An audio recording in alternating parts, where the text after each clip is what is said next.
آمریکا علاوه بر آنکه دیگر نقطه امنی برای شرارت মধ্যপ্রাচ্যে আমেরিকার দাপটের দিন শেষ। ইসরায়েলকে পৃথিবীর মানচিত্র থেকে মুছে ফেলার হুঁশিয়ারি দিলেন মুস্তফা খামেনি।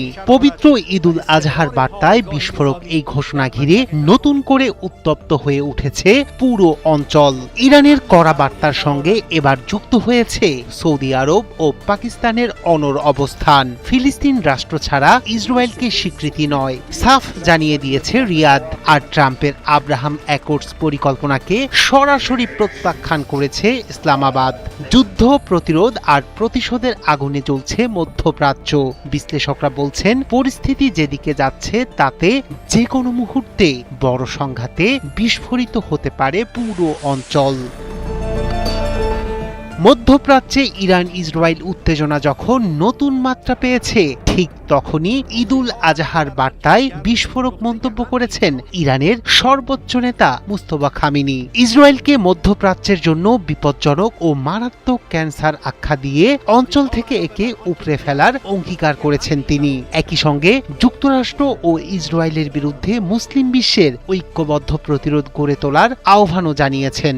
ইরানি সংবাদ মাধ্যম তাসনিমের বরাতে আল জাজিরা জানিয়েছে, ঈদুল আজহার বক্তব্যে মুস্তফা খামেনি দাবি করেন, সাম্প্রতিক সংঘাতে ইরান এমন বিধ্বংসী আঘাত এনেছে যাতে দুর্বল অবস্থায় পড়ে গেছে ইসরায়েল। তাঁর ভাষায়, এই হামলা ছিল আমেরিকার জন্য একটি কঠোর চপেটাঘাত। চলতি বছরের হজ মৌসুমে যুক্তরাষ্ট্র ও ইসরায়েল বিরোধী অবস্থান আরও জোরালো হবে বলেও মন্তব্য করেন তিনি।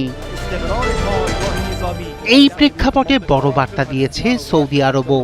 স্বাধীন ও সার্বভৌম ফিলিস্তিন রাষ্ট্র প্রতিষ্ঠার স্পষ্ট ও অপরিবর্তনযোগ্য পথ তৈরি না হওয়া পর্যন্ত ইসরায়েলের সঙ্গে কোনো ধরনের কূটনৈতিক সম্পর্ক স্বাভাবিক করবে না রিয়াদ।